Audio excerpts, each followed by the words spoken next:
Looking at our world from a theological perspective. This is the Theology Central Podcast, making theology central. Good evening, everyone. It is Friday, December the 1st, 2023. It is currently 10:22 p.m. Central Time, and I am coming to you live from the Theology Central studio located right here in Abilene, Texas. Friday, December 1. Friday, December the 1st. That means we are very, very, very close to the beginning of Advent. On Sunday, that will be the first Sunday of Advent and will begin the Advent season. Now, whether you celebrate Advent, you ignore Advent, you have some reason that you think it's, something you should not do, all it is a period of time set aside to focus on the first and second coming of Jesus Christ. And so at some point on Sunday, I will sit down. There is a table downstairs. And on that table, there is an Advent wreath. And in the middle of that Advent wreath, there are candles. And sometime on Sunday, I'm going to sit down with my Bible in front of that wreath, in front of those candles.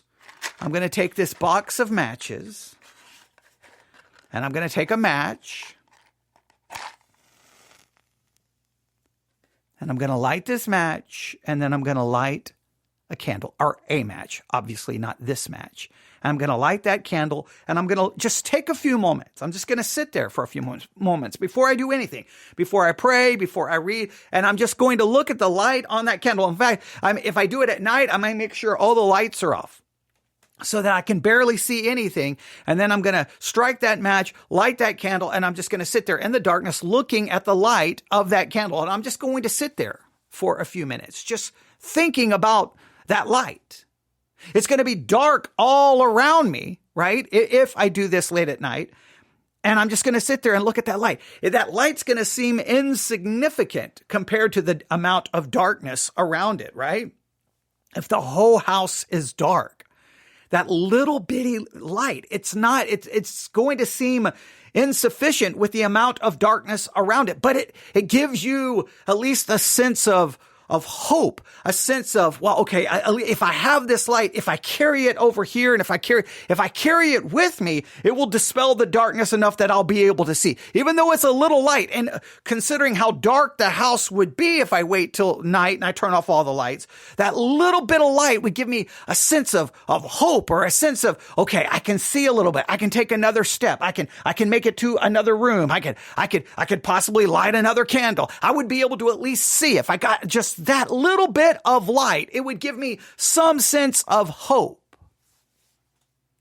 And if you think about it, Advent, on that first Sunday of Advent, when we light the first Advent candle, it's just a little bit of light, a little bit of hope. It's a little bit of expectation of what we are looking to. We're looking to celebrate the first coming of Christ.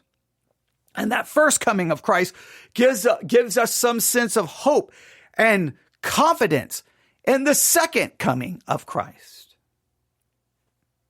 So here I am on a Friday night, fast approaching Advent, here in the studio, late at night. Now what time is it now? It's currently 10:25 p.m. Here I am. And I'm not filled with an emotion of hope. I'm not filled with an emotion of expectancy. I'm not even filled with a hope of celebration. I'm filled with maybe feelings of discouragement, confused, conflicted, bothered. It should be like Advent will be here Sunday. Oh, it's the time of Advent that will lead to a time, to celebrate the birth of Christ and Christmas. But we all know that for many people, the holidays are not such a great time. But typically Advent, I typically look forward to Advent to some level, because I always think, okay, I got this a little bit of time, and I'm going to do something spiritual so that I can make this all about Christ and not about me and not about this or not about that. But before I know it, it will be gone. But what's kind of surprising to me, what's kind of surprising, maybe it's not surprising, maybe it's a little shocking, maybe it's a little bothersome, maybe it's a little troublesome. I don't know if I have a good word for it, but something else has captured my mind and my attention leading up to Advent. And I saw this article on November the 28th at 11:18 p.m. November the 28th. And I have been bothered by it since. I think I mentioned it on Wednesday night when we were talking about things related to Advent, things about the first and second coming. I gave everyone a kind of an Advent Bible study exercise to work on. But even though I've been trying to work on that exercise, we did a little bit of work on that exercise at church on Wednesday. Even though I've been trying to think about some of those things, I still find myself greatly bothered and conflicted, right? Here's the headline. Number of suicides in the United States in the year 2022 reached records. This is very important. Reaches record level. Let me read the headline again. Number of suicides in the United States in 2022 reaches, or that's the way the headline reads, or reached record levels. A record number of people in 2022 ended their lives. They reached a point where they didn't see hope. They didn't see light. The light on the candle went out, and they were just in darkness, and they couldn't see behind them. They couldn't see in front of them. They couldn't see to the left. They couldn't see the right. They reached an end. They reached a total. They found themselves in a pit of total despair, and they didn't see light anywhere. And they ended their life. Here's a little bit from the story itself. Let me grab my iPad here. The number of suicides in the United States has hit a record high, new provisional federal data shows. In 2022, 49,449 people died by suicide. In 2022, an estimated 49,000 people, 49,449 to be more exact, 49,449 people died by suicide. 49,000 people. I can't wrap my mind around that. If it was one person, if it was two people, that would be a tragedy. That would be horrible. That would be horrifying, because a human being created in the image of God reached a point where they found no hope, no point in going on, and they thought the only solution was a permanent solution, and that was to end their life. But when it's over 49,000 people, I'm sorry, ladies and gentlemen, that to me goes beyond even a tragedy. That goes beyond even something horrifying. This reaches a level that I do not even have words for. This is an epidemic. This is a red alert to all of society. Something deeply is wrong within society. Something is deeply wrong within culture for that many people to reach a point of total despair. Something has to be wrong. And I don't know if I have the answers. I don't know if I have the answers. In fact, I know I don't have the answers. I don't know what is causing that. I've read all of the speculation, loneliness, bullying. I've heard people offer all kinds of suggestions, right, of what's causing it. But I don't know if anyone has a definitive cause, because the one thing I do know about suicide is that it's a very individual journey. It's a very individualistic path. Your life, whatever's happening to you, mix it. Maybe circumstances. Maybe there aren't any circumstances. Maybe it's your own internal journey. Maybe it's not based off something external that's pushing you and driving you towards that horrible end. It may be something internal that's driving you there. Something that's eating you away. Maybe it's a memory of something in the past. Maybe you don't even understand why. Every person it's totally different. Maybe there's common denominators, but I think it's a very individualistic thing, which makes it very difficult to know what to do. But when that many people in society have reached that point, I think we should stop and take notice.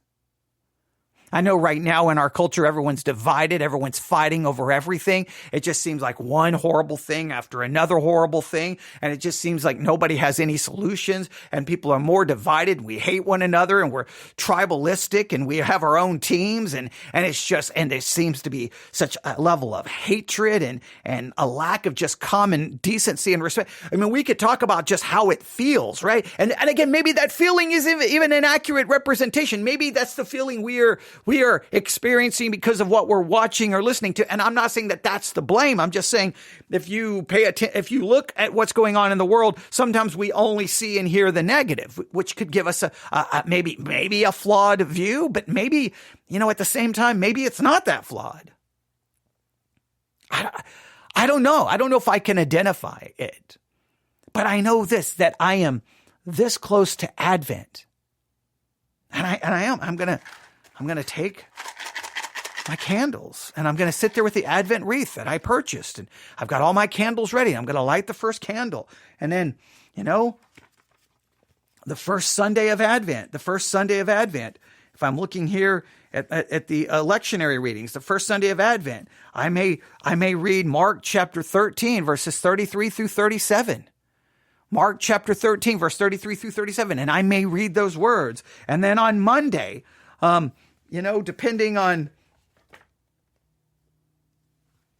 Monday, I'm gonna look here at the readings for Monday. Okay. So, Sunday is the first Sunday of Advent. Then I could look at the readings for Monday. I could go on. I could sit here and give you all the readings, but I could sit here and we could look at the readings for each day. I can try to think about them, but as I'm sitting here contemplating what I'm going to be reading on Sunday, what I'm going to be reading on Monday, because each day I'm going to light the candle and do the readings, light the candle and do the readings. I don't know if I'm going to have any, great study. It's just, I'm going to light the candle and do the readings and maybe try to meditate, maybe try to write something down. Who knows? I'm going to try to do something, but that light of that candle, that to me signifies some level of hope, some level of there's something more, right? And so it's just surprising, shocking, confusing to me that I'm this close to thinking about that, lighting the candle, reading scripture. I mean, I was going to go ahead and give you all the scriptures, but then I thought, well, I'm not going to do that right now. Because that's not the point of this. The point is I'm kind of it's just a weird place to be. It's a weird place to be that this close to Advent, and I'm thinking about over 49,000 people who ended their lives. I'm thinking about suicide.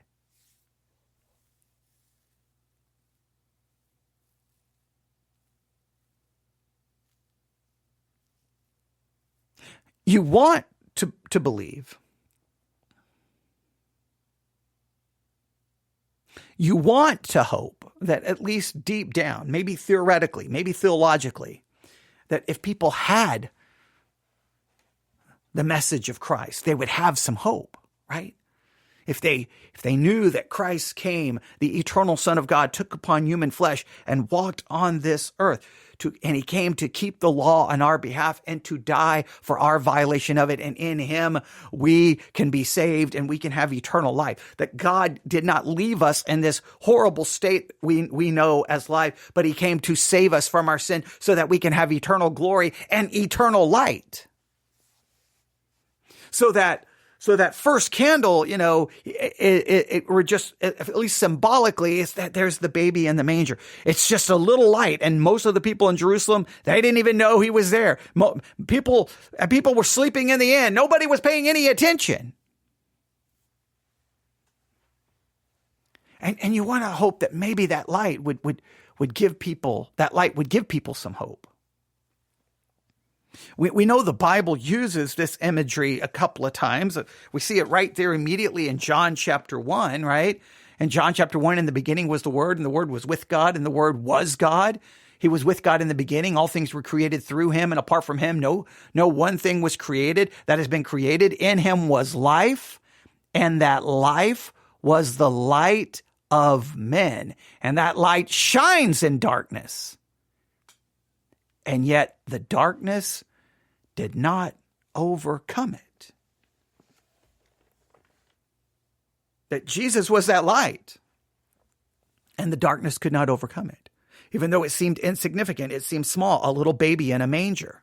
Seems insignificant, seems almost foolish, but the darkness could not overcome it. Because that baby was more than just a human baby. That baby was divine. That was God incarnate. That was the Word that was in the beginning, and that was with God and was God, became flesh. That should that not bring us some hope? And then we know in John chapter 8, we read these words. Jesus spoke to them again. I am the light of the world. Anyone who follows me will never walk in the darkness, but will have the light of life. Light. Light. It's used frequently in Scripture. It's used frequently.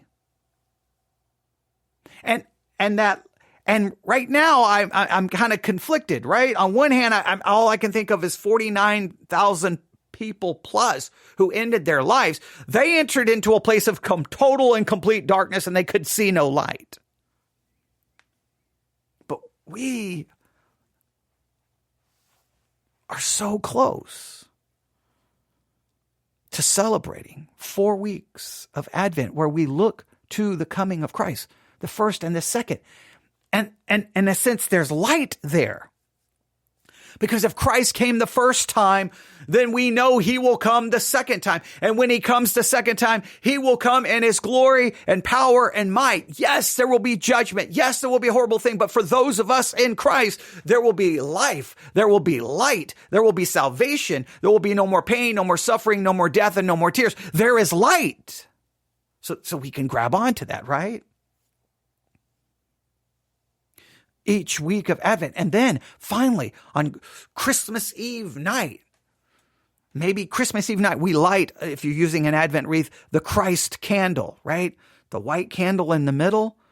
And then because the light has arrived, now all the candles are lit, all of them in the Advent wreath.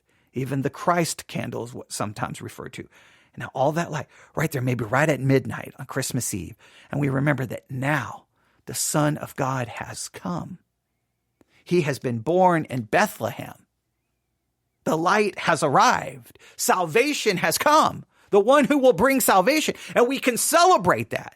And now we celebrate that looking back. But in sitting in that light, we have to look to there is a time coming, and we want that time to get here. And sometimes it seems like it's never going to get here. And life, look, even for those of us who believe, life can get confusing, complicated, lonely, dark, discouraging, depressing, confusing, not knowing what to do. We can all feel that. We can all feel that.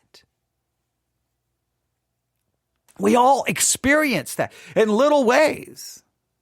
Things go wrong in life and you find yourself like, how did I end up in this situation? Now, we can look into the darkness. We can walk deeper into the darkness. We, in a sense, can embrace the darkness. We can almost allow ourselves to be drowned by it. Or we can just look for maybe one little light on a candle that says Christ is coming. Salvation is coming. And instead of looking and embracing the darkness, we walk a little bit to that light. That preaches good. I don't know how that plays out necessarily in real life, because here's what I know. And it's just a weird place to find yourself this close to Advent. And I'm thinking suicide. I have no idea. In fact, well, I probably do have an idea. This episode is not going to be listened to by that many people. Some people will see Advent and be like, I don't care about Advent. Okay, so they're not going to listen to that. Others will see suicide and like, oh, that's just morbid. I don't want to hear that. So a lot of people are just going to not worry about it. So I can't worry about numbers here. But I know this to be a fact. Believer, unbeliever, doesn't matter. So we get closer and closer each day. I mean, just think about it. We're December the 1st. Before we know it, it's going to be Christmas Day. Before we know it, it's going to be Christmas night. Before you know it, Christmas is over. It's going to be here. It's going to be a blink of an eye. But I know in that time, there's going to be people who are going to find themselves in the darkness some way, somehow. Emotionally, mentally. They're going to find themselves overwhelmed with confusion, doubt, loneliness, despair, frustration, anger, bitterness. And many of them may not have any place to turn. Who knows where they're going to end up on maybe Christmas Eve or Christmas Day or Christmas night. Who knows where they're going to be? They may be sitting somewhere completely alone. Maybe they're in their car driving who knows where alone. Maybe they don't even know where they're going to. Who knows where any of us will be on Christmas Day? Who knows? But maybe they will find this. And maybe instead of looking to the darkness, maybe, and I say this for my own benefit, all right? Not that I've got this figured out, by no means. I've spent plenty of very depressing Christmas nights, okay? Plenty of them. But maybe instead of walking towards that darkness, we can light a candle. Light a candle. And then light the second candle first candle is the first week of Advent. The second candle, the second. The third is the third week. The fourth is the fourth week. And then Christmas Eve night, we light the Christ candle.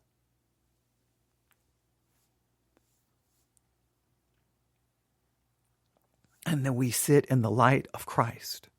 Not in the light of our own goodness, not in the light of our own spirituality, not in the light of anything about us, in His light, His grace, His mercy. And the hope of His coming. The hope that somehow all of this will make sense someday. I don't know if it will ever make sense. But there's a purpose, there's a reason, there's something about all of this. I don't know what you do if there's no purpose and there's no meaning. I don't know where you find light.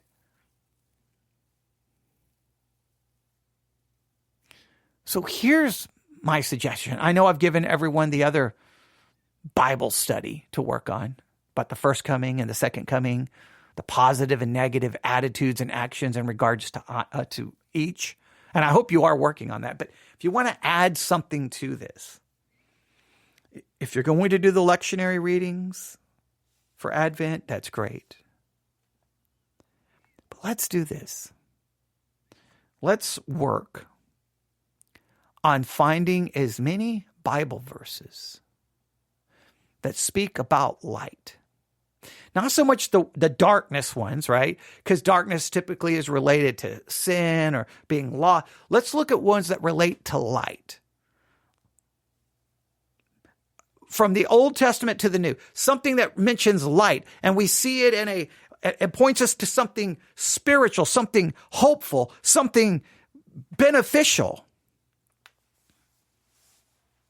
And let's try to make a list of those, and maybe as you have a list of those, pick your favorite. All you need really, you could have 4 only, but if you can pick maybe 8, 9, 10, whatever, just have them. And then even if you don't have an Advent wreath, even if you just have one candle, if that's all you have, then maybe each day of Advent, you just light that one candle and read a verse that mentions light in a positive way, and just meditate on what that verse has to say about light in a positive way. And then the next day, do the same thing. Even if it's just the same candle, that's okay. Because I mean, unless you go out and buy an Advent wreath tomorrow and the candles, then you don't really have time to order one and have it arrive. But even if you just have one candle, you can do this. And you may say, well, who cares? It's just a little bit of symbolism, which sometimes is beneficial to us. Right over here behind me is a lamp, studio lamp. It's bright. Oh, it's so bright.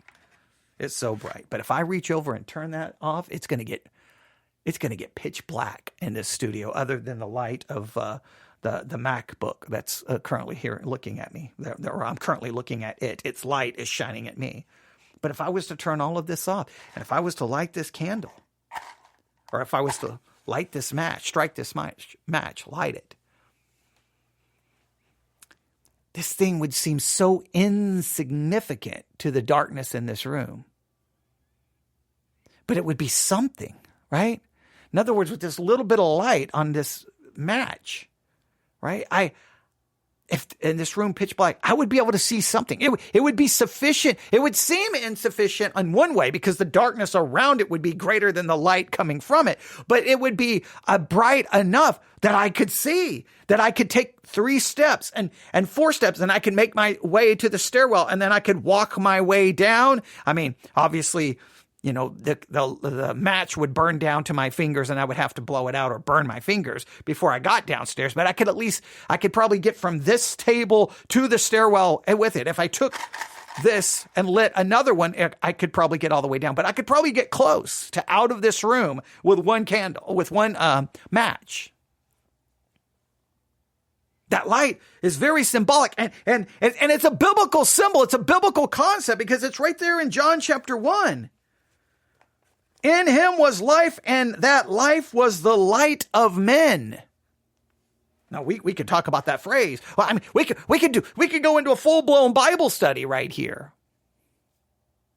But I want you to compile a list of scripture. And I know you could do a Google search and find them, but try to see what you can find without the Google search. Try to find them. I mean, the goal when I give you these assignments is to try to get you actually in the Bible, right? But look and try, and don't just find, oh, that has the word light. Look at what it's saying. And like, what do you derive from that? And don't just try to read something into it. A verse that really says, oh, that says something about light. I like that. And then just during Advent, just read it while you light a candle. And if you can, sit in darkness before you light the candle. Just sit in, I think it's a good exercise. Just sit in utter, complete darkness for 2-3 minutes. Just complete darkness. And then light the candle. And then all of a sudden you'll see that light. And hopefully that'll give you that somehow in Advent. The first coming and the second coming is to give us some sense of hope, some sense of expectancy, something to look forward to, because the world gets dark, and my own personal feelings, all right, is that 2024 is going to be dark. I feel 2024 is going to be a dark, dark year. I don't know why. I'm just absolutely convinced 2024, it's just going to be like, what is happening? I know it's been that way for a long time. Pandemic and political upheaval and fighting and yelling and screaming and just war in Ukraine, now war in Israel and Gaza. I just seem like everywhere a government that seems incapable of doing anything but fighting with itself. It's just the whole thing it just seems so like, what is going on? I just feel 2024.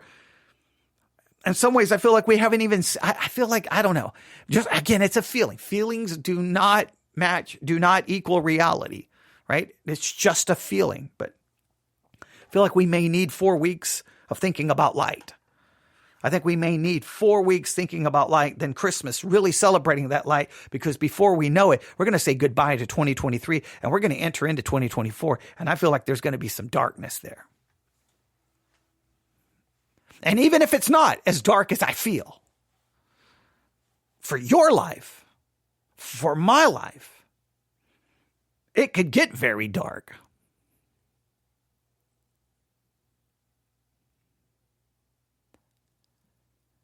And we can look to the light that this world tries to offer.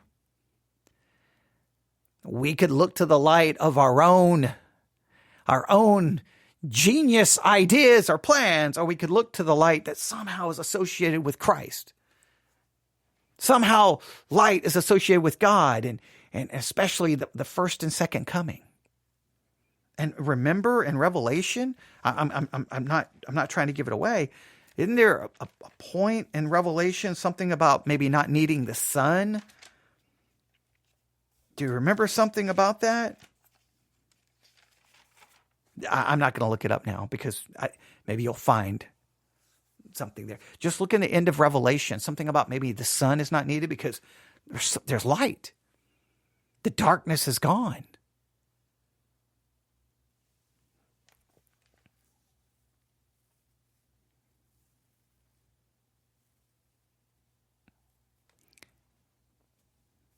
$49,000 people killed themselves in 2022. I don't have the numbers for 2023, but 2022 was a record level.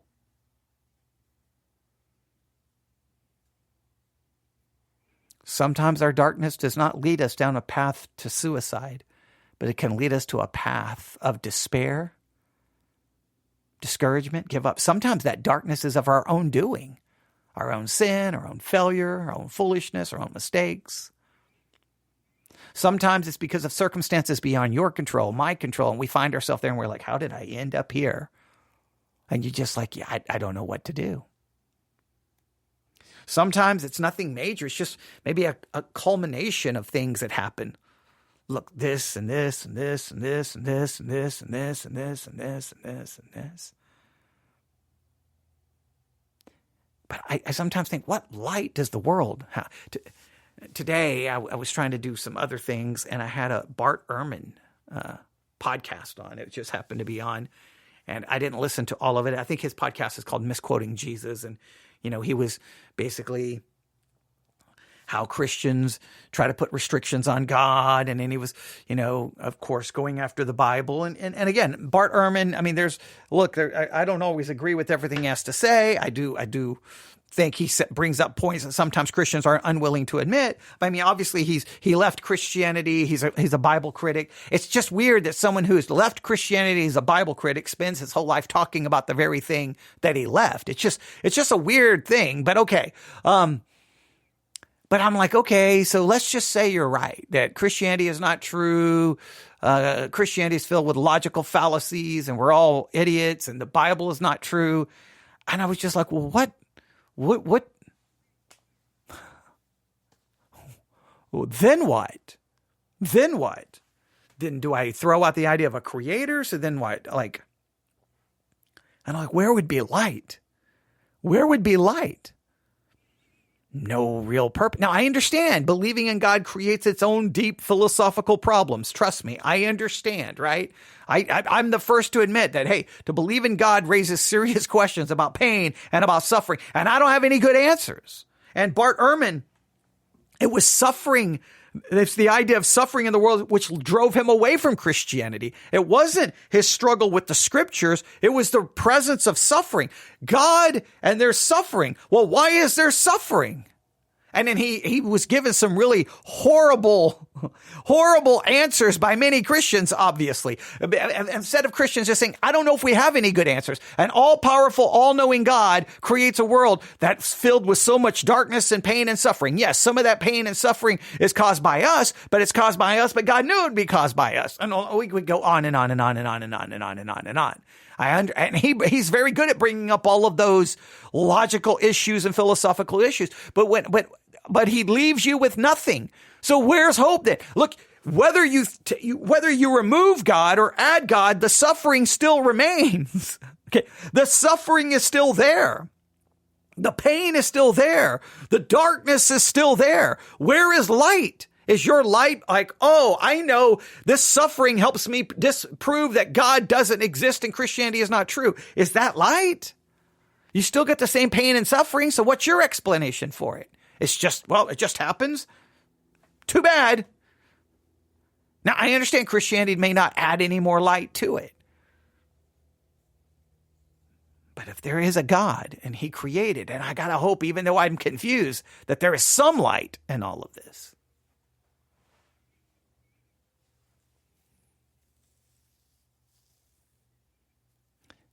Look up all the scriptures you can find about light. Have them ready. And on Sunday, your church may have an Advent wreath, or your church may think Advent wreaths are the work of the devil. If they think they're the work of the devil, then don't use an Advent wreath. I doubt your church thinks candles are a work of the devil, so just have the candle without the wreath. Okay? Light it, or sit in darkness if you can. You may want to wait till Sunday night. Embrace that darkness, feel that darkness. After 3-4 minutes, light the candle, then just think about the light. There's light. And then if you have the verse memorized, then say it. If not, read the verse that you found about light. Think about it for a few minutes. Then you can do the Advent, the lectionary readings for the day. Right? You can do the lectionary readings for the day. And then you can end by reciting or reading that verse about light again. And then pray, and then call it a night. Let's try to embrace the things about light, because there's no question about it. There's darkness around us. Sadly, there's darkness in us, our own sinful nature. And I think there's darkness coming in 2024. Let us be children of the light. Oh, that's another scripture. Where's that? Where's that? So in Revelation, we have there's no need for the sun. Okay, there's going to be something about light there. And then we're to be children of the light. There's another one about light. Right? So there, I think I've given you 2. I've given you John 1 and John 8. There's a total of about 4 already. I think I've already given you 4 already.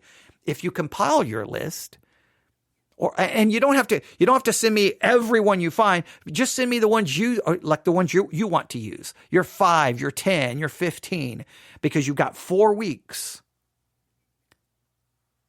I mean, just think about it. It's hard to even comprehend. We're this close to Christmas. So email me, newsif@yahoo.com. That's newsif@yahoo.com. newsif@yahoo.com.